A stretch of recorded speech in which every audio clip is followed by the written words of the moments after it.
Bonjour à tous ceux qui nous rejoignent maintenant et qui suivront ce message par le biais d'Internet, de YouTube, etc. Vraiment, on est très heureux de vous accueillir ici à Vivea. Ça fait 25 semaines qu'on est sur une thématique de royaume et sur une thématique de héros de la foi. J'avais vraiment à cœur de vous parler sur Élisée, de voir ces deux hommes de foi, l'un et l'autre, le passage de flambeau de l'un par rapport à l'autre, comment vraiment le Saint-Esprit utilise quelqu'un puis utilise une autre personne. Je trouvais ça tellement super, j'avais tellement à cœur de vous parler de ça, et c'est que ce que partie remise, hein, vous inquiétez pas, j'avais vraiment à cœur de vous faire un super message dynamique, marrant et tout. Vous n'avez pas l'air motivé. Encouragez-moi, ne me laissez pas tout seul là-dessus. Oui, j'avais un super message dynamique, oui. Dites à la personne qui est à côté de vous, Pasteur Miguel a besoin de tes prières. C'est vrai, vous savez. J'ai besoin de vos prières. J'ai besoin de vous. Et j'avais vraiment à cœur de vous prêcher un message super dynamique, super cool sur Élie et Élisée jusqu'à hier. Et hier, je roule en voiture, et vraiment le Saint-Esprit me dit non, il faut que tu prêches autre chose. J'avais prévu ça, moi, au planning, c'est ça, je suis désolé. Je ne suis pas comme ça avec le Saint-Esprit. Quand le Saint-Esprit me dit quelque chose, en général, j'essaie d'écouter. Je prêche sur quoi alors ? 25 semaines qu'on prêche le royaume, la mentalité du royaume. Et Saint-Esprit me dit, tu sais quoi, la mentalité religieuse, c'est vraiment difficile à faire partir. Prêche sur la mentalité religieuse. Je dis, Saint-Esprit, prêcher sur la mentalité religieuse, j'ai l'impression de prêcher jamais que ça, moi. Mentalité de royaume et mentalité religieuse. Alors je vous ai préparé un message sur la mentalité religieuse. Je travaillais jusque tard hier soir pour ça. Mentalité religieuse. Vous savez, pour ceux qui ne me connaissent pas plus intimement, je viens d'un milieu religieux. J'avais plus ou moins 1 an quand mes parents ont franchi les portes d'une salle un peu comme ici, un rassemblement un peu comme celui-ci. C'était un peu moins dynamique, il y avait peut-être un peu moins de guitare électrique, mais peu importe. Un endroit où on prêchait l'évangile. J'avais plus ou moins 1 an. Hein, papa, maman ? J'en ai 38. Je devais avoir 8 ans plus ou moins, quand la première fois j'ai donné mon cœur à Jésus. Je suis tombé dedans un peu comme Obélix. Vous voyez, je suis tombé dans la marmite à Évangile quand j'étais petit. Mais comme Obélix, si vous connaissez le personnage, j'avais rien compris. Comprenez qu'Obélix, dans le dessin animé ou dans les BD, il est toujours en train de dire la potion magique, mais il n'y comprend rien à la potion magique. Hein. Il n'a toujours pas compris qu'il en est plein et qu'il n'a même pas besoin d'aller plus loin. Il n'a pas compris ça, Obélix. C'est un super méga bon exemple. Je suis tombé dedans, je n'avais rien compris. Toujours l'impression qu'il fallait que je prouve quelque chose, que je fasse quelque chose. J'ai vécu presque jusqu'à mes 34 ans avec une mentalité religieuse. Le tout, c'est pas d'aller à l'église. Le tout, c'est pas de faire partie d'un groupe, de venir chanter, sauter, danser, de venir prier. Le tout, c'est pas ça. Le tout, c'est de changer. J'ai vécu la plus grosse partie de ma vie avec une mentalité religieuse. Vous savez, la mentalité religieuse, quoi, vraiment, ce qui nous accable, ce qui nous tient. J'avais 8 ans, j'ai donné mon cœur à Jésus, je n'avais pas tout compris, c'est vrai, mais j'étais sincère. Et pendant les années qui ont suivi, à répétition, j'avais des rêves. Je rêvais la nuit que j'allais servir Dieu quelque part, que je partais dans des pays éloignés. Je rêvais. Et je me souviens même une nuit où j'ai eu une sorte de visite. Je vous dis ce que j'ai sur mon cœur. Je me souviens, j'étais dans mon lit, j'étais réveillé pendant la nuit et je voyais un truc blanc planer au-dessus de moi, un truc qui tournoyait comme ça. Et je me suis mis à trembler, à vibrer de tout mon cœur. Je ne savais pas ce qui se passait, quoi. Et puis c'est parti. Et j'en ai jamais parlé à mes parents jusqu'à il y a quoi, 1 mois, 2 mois ? Je ne m'en rappelais plus. Maintenant, je sais que le Saint-Esprit nous fait vibrer, nous fait tomber par terre. Je suis OK avec ça. À l'époque, je ne savais pas. Et j'avais une petite vingtaine d'années quand j'ai commencé à servir Dieu. C'est-à-dire servir Dieu, pour ceux qui ne sont pas nés dans l'Église, servir Dieu, ça veut dire travailler dans l'Église. En tout cas, dans le langage évangélique, dans notre jargon à nous, ça veut dire travailler dans l'Église. J'ai commencé après à prêcher avec le pasteur. Je suis devenu pasteur adjoint, si vous voulez, pendant plus de 10 ans. Toujours avec une mentalité religieuse. Il n'y a pas pire que ça, vous savez. Il n'y a pas pire que la mentalité religieuse. Il n'y a pas pire que de vivre 30 années de sa vie à faire de son mieux, mais d'être plein, d'être imbibé d'une mentalité religieuse. Et la mentalité religieuse, vous savez, c'est plus qu'on peut, on ne peut pas faire, hein, c'est plus que ça. Parce que oui, moi j'ai connu, hein, je ne veux pas vous faire le dessin complet, mais j'ai connu l'interdiction en tout genre. L'interdiction, on ne peut pas aller au cinéma, on ne peut pas s'habiller comme on veut, on ne peut pas parler comme on veut, on ne peut pas côtoyer les gens qu'on veut. Les interdictions, j'ai connu ça. Toute mon enfance, toute ma jeunesse, j'ai connu les interdictions. On ne peut pas aller aux fêtes, on ne peut pas fêter ce qu'on veut, et ça c'est pas bien, et ça c'est pas bien, et ça c'est interdit, et ça c'est terrible, et ça c'est horrible, c'est une abomination. Dans notre jargon, une abomination, c'est le high level dans le mal. C'est vraiment le top du crime. Vous voyez, ça c'est l'abomination. Ça c'est abominable, quoi. Mais la mentalité religieuse, c'est plus que ça. C'est plus que de pouvoir ou de ne pas pouvoir s'habiller de telle ou telle manière. C'est plus que ça. La mentalité, vous savez, j'ai été voir au dictionnaire. Le dico, il dit que c'est l'ensemble des habitudes intellectuelles, l'ensemble des croyances, des dispositions psychiques caractéristiques d'un groupe, la mentalité. Mais c'est aussi l'ensemble des manières d'agir et de penser. La mentalité religieuse, c'est plus simplement que je peux ou je ne peux pas. C'est ce qui façonne nos pensées. La mentalité que nous aurons va façonner nos pensées. Suivant la mentalité que nous aurons, nous allons avoir des pensées conditionnées par cette mentalité. Et si je devais, j'ai réfléchi à ça hier soir, si je devais résumer la mentalité religieuse en un mot, j'ai trouvé le mot. Vous avez une idée? Faites-moi des propositions. Vous êtes libre, allez-y, faites une proposition. En un mot, réfléchissez, dites-vous, comment je pourrais caractériser la mentalité religieuse? En un mot. C'est deux mots. Il faut. Esclavage, c'est un peu mal celui-là, mais c'est pas celui-là que j'ai eu. Ouais, obéissance. Manipulation, celui-là il est chaud aussi. Hein. Il est chaud. Jugement, c'est pas mal ça. Lien, ouais. Tous vos mots sont bons. Interdit, ouais. Ouais, dans le sens avoir peur. C'est ça? Pas dans le sens respect et d'avoir de la révérence pour Dieu. Tous ces mots-là sont bons. Moi, personnellement, j'en ai choisi un. Il va peut-être vous étonner parce qu'il n'est pas dur, hein, c'est pas un mot méchant. C'est le mot condition. Au sens conditionnel. Si, alors. Toute la mentalité religieuse, pour moi, se résume à ce mot-là. Condition. À condition que. J'ai été élevé avec cette idée au-delà de ma façon de m'habiller, au-delà du fait que je ne pouvais pas faire ce que je voulais, je ne pouvais pas mettre un piercing ou un bazar ainsi. Au-delà de cela, j'ai été élevé avec l'idée si, alors. Si, alors. Si tu obéis, tu seras béni. Bénir, ça veut dire recevoir du bien. Ok? Si tu désobéis, tu seras frappé. Si, alors.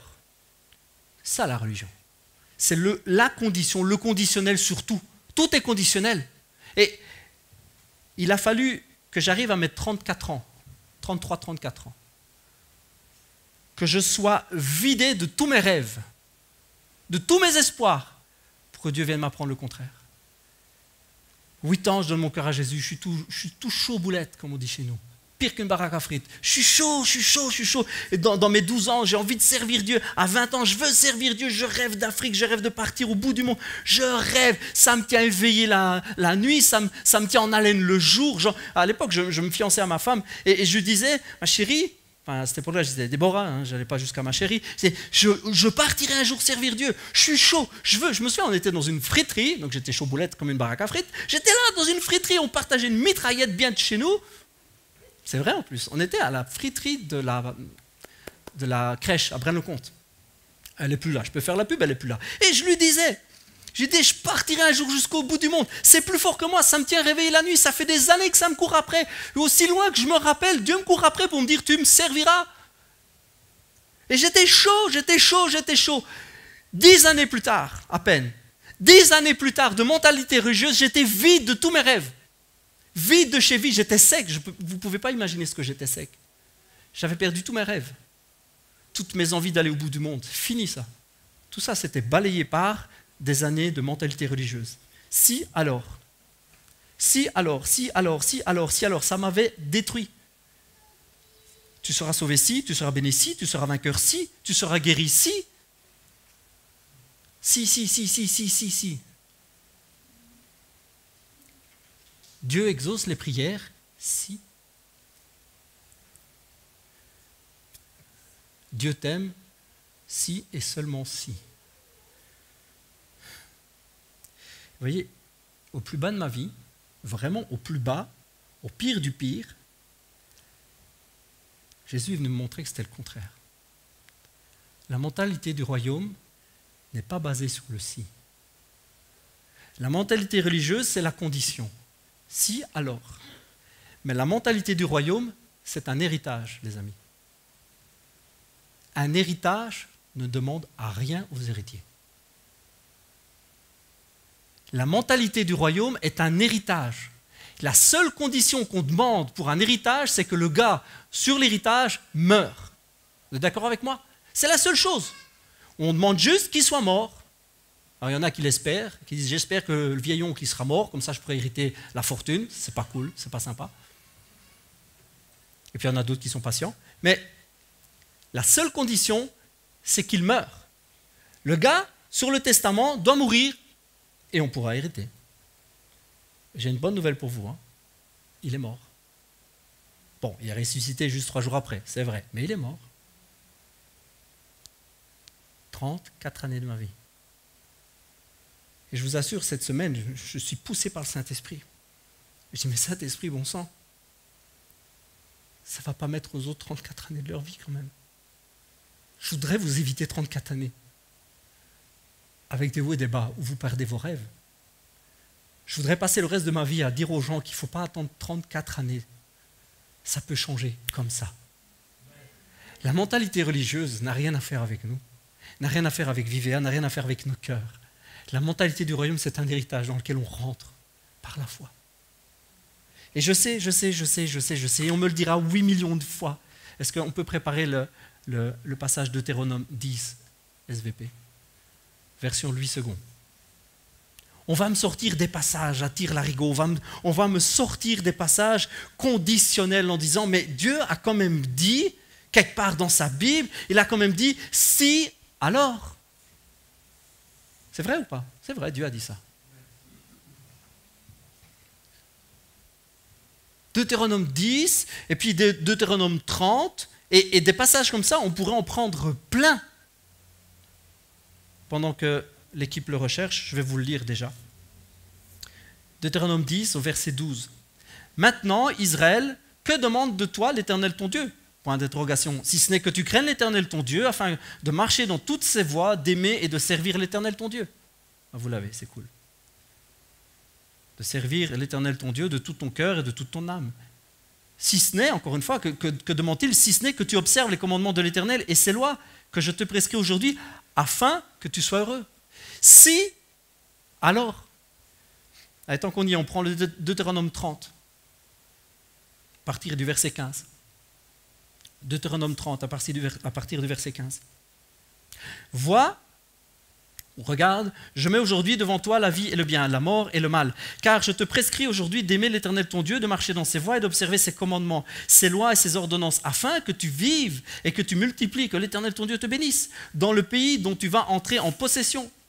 Mais si ton cœur se détourne, si tu n'obéis point et si tu te laisses entraîner à te prosterner devant d'autres dieux et à les servir, je vous le déclare, aujourd'hui vous périrez. Je vous déclare que vous ne prolongerez point vos jours dans le pays dont vous allez entrer en possession après avoir passé le Jourdain.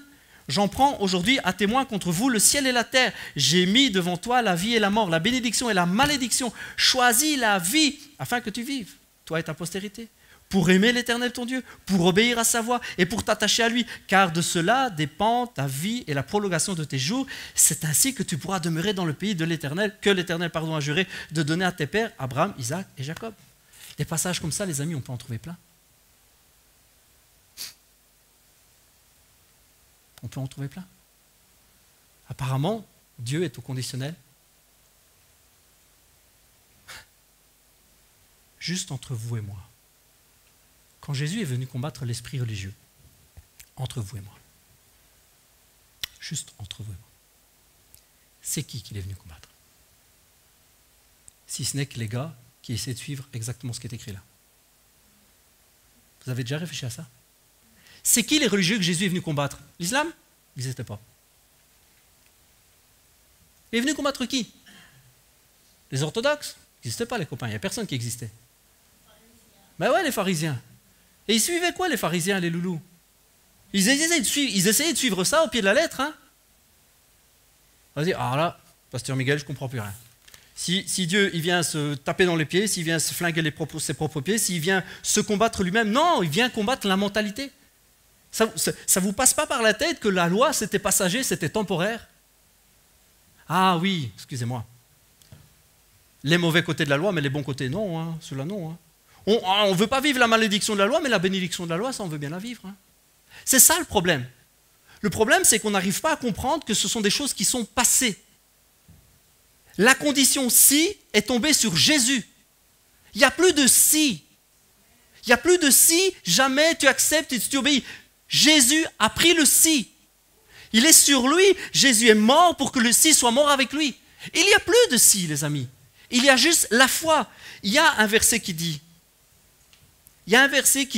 que le juste vivra par la foi. Galates 3, pendant qu'on me le prépare, je vous le lis déjà. Galates 3 dit ceci, le juste vivra par la foi. Mais il explique ce que ça veut dire. Il explique d'où vient cette affirmation. Vous savez, c'est qui l'a dit? C'est Dieu lui-même. Habakkuk. Dieu lui-même va parler à Habakkuk et va lui dire, le juste vivra par la foi. Oui, avant, on disait quoi? C'est en accomplissant tous ces commandements que l'on obtient la vie. Je vous lis tout. En effet, ceux qui comptent sur leur obéissance à la loi tombent sous le coup de la malédiction, car il est écrit, maudit soit l'homme qui n'obéit pas continuellement à tout ce qui est écrit dans le livre de la loi. Il est d'ailleurs évident que personne ne sera déclaré juste devant Dieu grâce à son obéissance à la loi, puisque l'Écriture déclare, et c'est Dieu qui le dit, le juste vivra par la foi. Or, le régime de la loi ne fait pas dépendre de la foi la justice de l'homme devant Dieu. Au contraire, il obéit à cet autre principe qui était aussi d'actualité, les amis, qui était vrai. C'est en accomplissant tous ces commandements que l'on obtient la vie. On l'a lu juste avant. C'était vrai. C'est en obéissant, c'est en accomplissant tous les commandements que l'on obtient la vie. De ces lois dépend, de ton obéissance dépend le bonheur. C'est ce que Dieu avait dit. Le Christ nous a libérés de la malédiction de la loi. Il nous a libérés de la malédiction que la loi faisait peser sur nous en prenant la malédiction sur lui à notre place. Il est, en effet, écrit, maudit quiconque pendu au gibet ou au bois. Jésus-Christ l'a fait pour que, grâce à lui, la bénédiction d'Abraham s'étende aux non-juifs et que nous recevions par la foi l'Esprit que Dieu avait promis. Le juste vivra par la foi, c'est dans Habakkuk. Habakkuk, c'est une révélation que Dieu donne en disant « Je vais changer les choses ».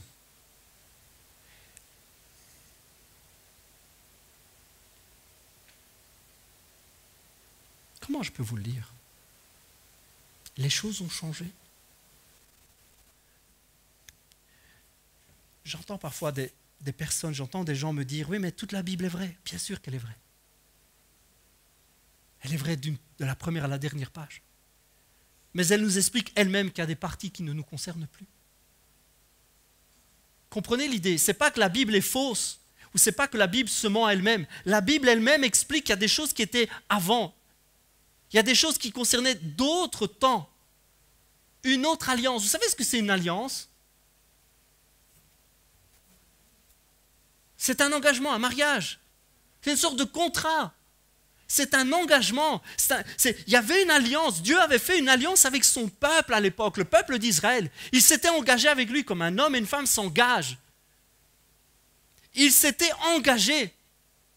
Et puis Jésus est venu. Et puis la Bible nous dit que c'est une nouvelle alliance. Et on pense que tout ce qu'il y a avant nous concerne. Yo! C'est une nouvelle alliance, un nouvel engagement. Dieu s'est engagé avec nous comme il ne s'était pas engagé avec les autres. Il s'était engagé avec les autres comme il ne s'est pas engagé avec nous. Est-ce que vous réalisez ça? Je ne sais pas comment je dois vous le dire, mais est-ce que vous réalisez ça? Est-ce que vous réalisez que nous sommes sous une nouvelle alliance? Et que le si de la loi, la condition de la loi est tombée sur Jésus, aussi bien les mauvais que les bons côtés. Si jamais tu pêches, tu seras fautif et tu seras perdu. C'est fini. La malédiction de la croix et de la loi est tombée sur Jésus. C'est fini, nous en sommes libres. Et si jamais alors j'obéis bien, je serai béni, eh bien, excusez-moi, c'est fini aussi.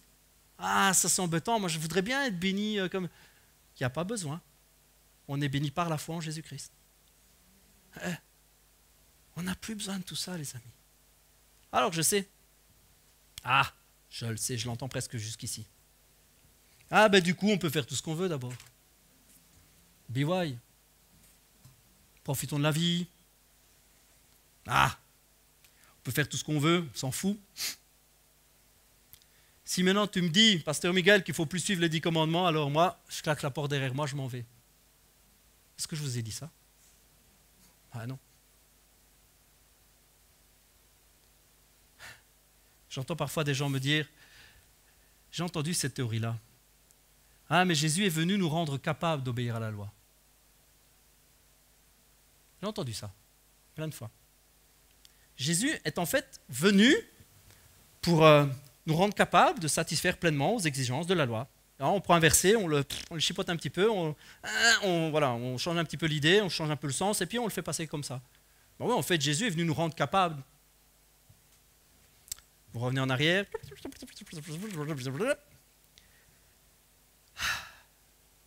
Il est d'ailleurs évident que personne ne sera déclaré juste devant Dieu grâce à son obéissance à la loi, avec ou sans l'aide de Jésus. Je vous la refais parce que vous ne m'avez pas suivi. Il est d'ailleurs évident que personne ne sera déclaré juste devant Dieu grâce à son obéissance à la loi, avec ou sans Jésus.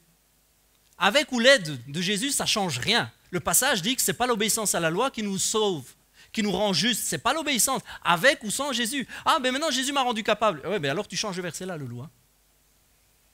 Si tu penses que Jésus est venu te rendre capable d'obéir parfaitement tout à la loi, eh bien tu zappes le fait que la loi est zappée et que tout est grâce. La mentalité religieuse nous enferme dans le conditionnel alors que l'héritage, le royaume de Dieu nous fait hériter.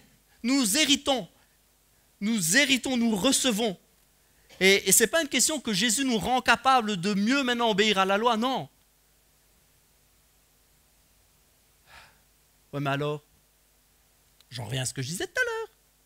Tu ne tueras pas, tu ne commettras pas d'adultère, tout ça, au bac, poubelle, c'est bon, on n'en parle plus. Est-ce que c'est ça que je dis? Non. Je ne suis pas en train de vous dire que c'est une bonne idée de tuer son voisin, même si on le déteste. Ce n'est vraiment pas une bonne idée, je vous assure.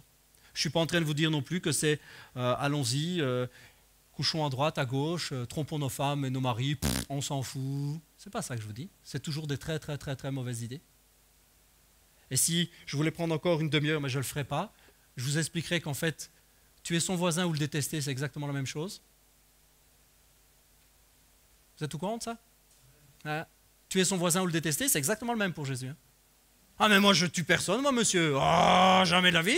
Je n'ai jamais tué, même pas un lapin. Je ne tuerai jamais rien. Mais il y a quand même des gens que je déteste. Et ça, c'est mon libre choix, moi. Tu es un meurtrier. Voilà ce que la Bible te dit. Si tu détestes quelqu'un, tu es un meurtrier. Ah bon, d'accord, l'histoire du meurtre, ok, mais je ne trompe pas ma femme. Physiquement. Passer du temps à fantasmer sur l'un ou l'autre, sur l'une ou l'autre, c'est tromper sa femme. Ah, c'est rêche, hein. Ah, c'est vachement plus rêche, hein. Comprenez que je ne suis pas en train de vous dire qu'on peut faire tout et n'importe quoi. Jésus est venu pousser le cran vachement plus loin que la loi. On n'est juste pas sous la malédiction de la loi, on n'est même pas tenu de vérifier qu'on obéit bien à tout ça, et c'est même pas ça qui nous assure une bénédiction ou pas, c'est pas vrai. Nous sommes en dehors de tout ça, c'est passé, ça ne nous concerne pas. Mais ce qui nous concerne, c'est d'être transformé, d'avoir le désir d'être changé par lui. Jésus est venu quoi? Il est venu montrer qu'on a besoin de lui. Et c'est pas parce qu'on est des parfaits petits soldats et qu'on ne tape pas sur le voisin, qu'on vole pas, qu'on ment pas ou pas trop souvent. C'est pas ça qui fait de nous des gens bien ou des gens des gens de qualité ou des gens qui seront aimés de Dieu. C'est pas ça qui va nous assurer une place au paradis. Votre ticket pour l'entrée du paradis n'est pas du tout dans l'obéissance aux choses, aux règles, aux lois ou aux commandements. Jésus est juste venu montrer, on pourrait prendre le temps de montrer ça. Il est venu nous montrer que c'est le cœur qui doit être changé. La loi était temporaire. Tout ça était temporaire, ça ne nous concerne même plus. Mais par contre, ce qui nous concerne, c'est d'avoir le désir d'être changé. Ça prend du temps. Mais ça, c'est une mentalité de royaume. Où on sait que par héritage, on est sauvé. Parce qu'on a donné notre cœur à Jésus, parce qu'on croit en lui, on est sauvé. C'est un fait acquis. Et que la bénédiction dans notre vie ne dépend pas des choses qu'on fait ou qu'on ne fait pas. Ah, vous avez les choses évidentes. Ne me faites pas dire non plus ce que je n'ai pas dit. Vous allez vous balader pieds nus en pleine neige, vous tomberez malade. Et n'allez pas dire que c'est parce que Dieu vous a puni, vous êtes tombé malade. C'est du n'importe quoi. Ça, c'est juste une conséquence physique d'un truc que vous faites. Ah ben c'est ça alors la condition. Mais non, ça n'a rien à voir. Vous comprenez qu'il y a des choses simples et évidentes. Si vous vous rendez malade en mangeant des trucs pas bons, ben vous serez malade et il ne faut pas dire, ben oui, tu comprends, il faut mettre en pratique la loi pour que tu sois bien, c'est ainsi que tu auras la bénédiction. Non mais, allez les gars, il faut arrêter quand même. Il y a des trucs évidents qui sont simplement notre corps. Il y a des trucs tout simples, tout évidents quoi. Il faut savoir se connaître aussi.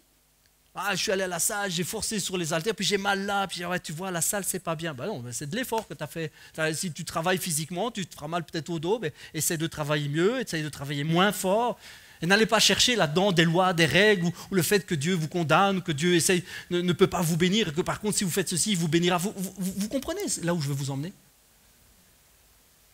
Notre bonheur sur terre ne dépend absolument pas de ce que nous faisons, mais de l'état de notre cœur. Le bonheur que nous aurons, notre vie, le bonheur que nous allons recevoir dépend de l'état de notre cœur. Et n'a rien à voir avec les règles ou pas, n'a rien à voir avec les lois ou pas. Vous pourrez chercher dans les prophètes et chercher dans la loi et dans Deutéronome et dans Lévitique toutes les promesses de bénédiction, de bazar, choses, trucs, si vous faites ceci ou si vous faites cela. Ça n'a plus rien à voir avec nous. Notre bonheur dépend de l'état de notre cœur. Et l'état de notre cœur dépend de notre relation avec Dieu. C'est de ça que dépend notre bonheur. Comment nous sommes avec lui. C'est une recherche de chaque instant. Comprenez que c'est bien plus précis, bien plus important que d'observer la loi. Notre bonheur, notre vie dépend de cette connexion que nous avons avec lui. Voici ce que Dieu va dire à un moment à un homme. Il va dire à un de ses prophètes, tu sais, la loi, ils l'ont sur des rouleaux, ils l'ont sur des tables de pierre. Un jour, je vais venir inscrire par mon esprit dans leur cœur tout ce que je veux pour eux. Ça n'a rien à voir avec l'obéissance à certaines règles, ça a à voir avec un cœur que Dieu vient transformer. Et quand un cœur est transformé, il se met à agir et penser différemment. 34 années de ma vie qu'il m'a fallu. Longtemps, j'ai cru que j'avais été blessé par l'église où j'étais, par leurs paroles qui étaient dures, et ça m'avait fait mal, ça m'avait fait souffrir. Vous savez ce que j'ai réalisé tout dernièrement? Là, vraiment là. Je pensais ça aussi, je dis c'est vrai, franchement, ils ont été rêches, ça m'a fait du mal. C'est pas vrai, c'est pas eux. C'est la mentalité. Ça n'a rien à voir avec eux. Ça fait quoi? Je les aime en fait.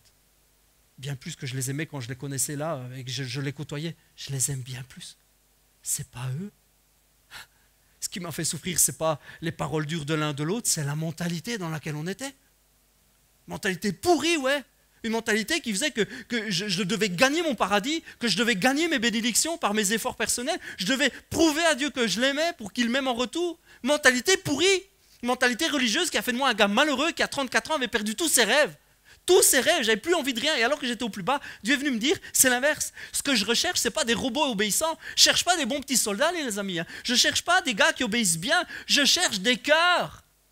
Des cœurs ouverts et des cœurs sincères. Des cœurs qui vont s'abandonner à moi, qui vont me faire confiance. Des cœurs que je vais pouvoir travailler, que je vais pouvoir changer, je vais pouvoir transformer. C'est ça que je cherche. Dieu ne cherche pas des exécutants. Les amis, de chaque pierre, Dieu peut faire naître un exécutant.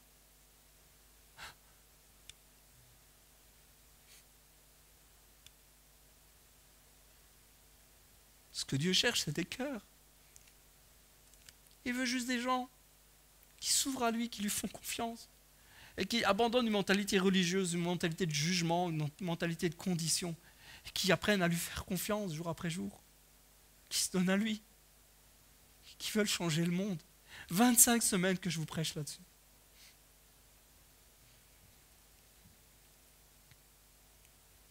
« 25 semaines. On devrait avoir une ville renversée, on devrait avoir un monde bouleversé. 25 semaines, une demi-année. On a juste besoin d'apprendre à faire confiance à Dieu. On a besoin de juste changer de mentalité, les amis. D'arrêter de penser toujours aux religions, règles, obéissance, mais il est écrit ci, il est écrit là, et je suis obligé de faire ci, je suis obligé de faire... On a besoin d'arrêter tout ça, les amis. Moi, je voulais vous prêcher, puis le Saint-Esprit me dit non, prêche autre chose. Je ne sais pas ce que vous avez discuté cette semaine, je ne veux pas le savoir. Mais on a juste besoin d'être transformé par son esprit, transformé par lui. Réalisez que le ciel est déjà ouvert. Sur la croix, qu'est-ce qu'il a dit Jésus? J'ai fait le plus gros, il ne reste plus qu'à faire une petite partie, hein, les copains. Il a dit tout est fait. Il n'a pas dit ouais, j'ai fait 99%, vous reste 1%, courage les loulous, hein, allez on s'encourage, on relève ses bras, on fait des pompes, on se donne du mal le matin. Non, il a dit c'est fait. It's done. Tout est accompli. Il n'y a plus rien à rajouter, il n'y a plus rien à faire, il y a juste à saisir. Et ça ne fera pas de nous des gens qui font tout et n'importe quoi, ça fera de nous des gens dépendants de sa présence. Rentrer dans une mentalité de royaume, ça fait de nous des gens dépendants de lui. On se lève le matin. Et c'est pas qu'on a peur de faire une boulette et qu'on est en train de chercher, est-ce que je peux faire ci, est-ce que je peux faire là, est-ce que je peux aller ci, est-ce que je peux aller là, est-ce que je peux m'habiller ceci, est-ce que je peux m'habiller cela. Non, on se met devant lui et dit Saint-Esprit. Tout au long de ces journées, change-moi s'il te plaît. Père, change-moi. Imbibe-moi de ta présence, imbibe-moi de ta puissance. Que je puisse accomplir ta volonté. Que je puisse accomplir ta volonté. Jésus va dire ceci, me voici pour accomplir ta volonté. Voilà ce que dit la Bible. Jésus a dit, en entrant dans le monde, me voici pour accomplir ta volonté. Et Jésus est venu aimer. Rempli du Saint-Esprit, il est venu délivrer. Il est venu sauver un monde qui était perdu. Perdu dans une mentalité religieuse. Perdu, enlacé, enlisé, embourbé dans des règles et des concepts. Tous plus pourris les uns que les autres. Vous savez, quand je parle de l'esprit religieux, je ne vise pas une religion. Je ne vise même pas une religion, ni l'une ni l'autre, on s'en fout. Je vise une mentalité. La mentalité du royaume nous fait dépendre de lui chaque matin. Vous savez, je me lève le matin et c'est presque un cri de désespoir tous les matins. Je dis, viens me changer s'il te plaît aujourd'hui. Je vais aller bosser avec mon loulou Tano là-bas. On va aller mettre des garde-corps aux fenêtres, on va aller travailler sur chantier. Change-moi. Fais-moi rayonner de ton amour, que les gens que je croise soient touchés. Parce que peut-être le gars que je croise, il est mort demain. Et je fais comment moi? Je vais lui balancer des versets, des règles. Tiens, si tu ne fais pas ça, tu iras en enfer. C'est ça que je dois lui balancer ou je dois lui balancer des rayons d'amour? Je dois être un aimant amour. Je me lève tous les matins, je dis Saint-Esprit, s'il te plaît, change-moi. C'est ça l'héritage. Il est tout pour moi. Il est tout pour vous, il est tout pour nous. 34 années. Et j'ai fini par recevoir dans mon cœur qu'il a tout payé, que tout est offert. Parce qu'il est bon, on l'a chanté tout à l'heure, c'est un bon papa. Nous sommes aimés de lui. Ce que l'Esprit m'a fait découvrir et qui va passionner le reste de ma vie, parce que je vous promets que je ne changerai plus jamais.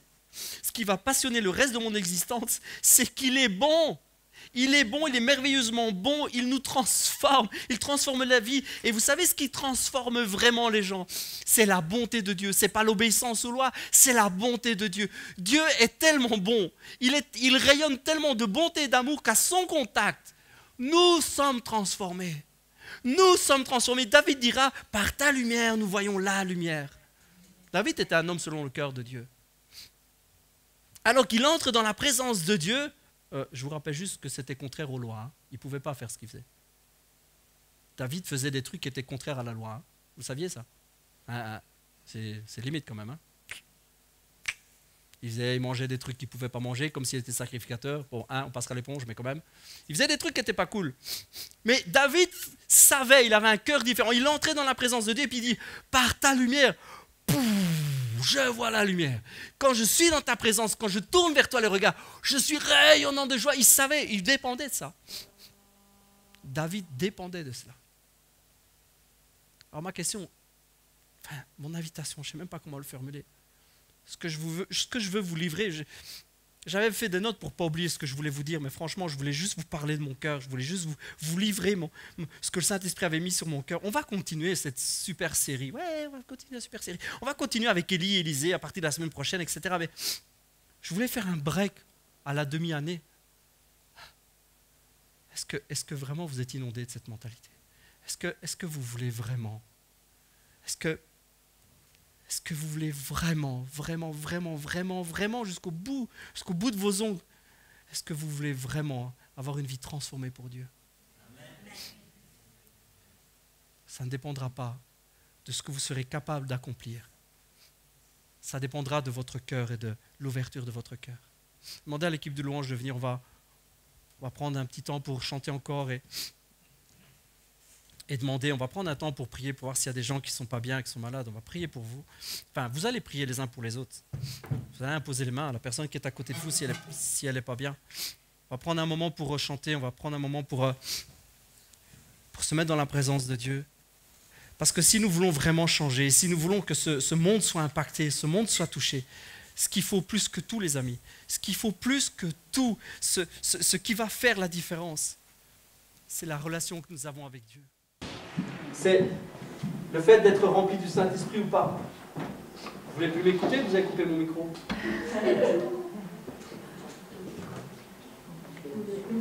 C'est les piles.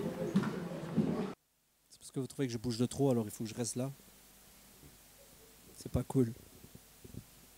Si vous voulez vraiment changer, si vous voulez être et impacter le monde autour de vous, tout dépend de ça, de sa présence, de la réponse que vous aurez à son invitation. Voici, je me tiens à la porte d'un cœur et je frappe. S'il m'ouvre, alors je rentre. Saint-Esprit, je veux t'ouvrir mon cœur. Je veux t'ouvrir mon cœur. Je veux t'ouvrir mon cœur. Je ne veux plus jamais être le même, Saint-Esprit. Je ne veux plus jamais être le même. Je te livre ma vie. Je t'abandonne ma vie. Brise encore en moi la mentalité religieuse.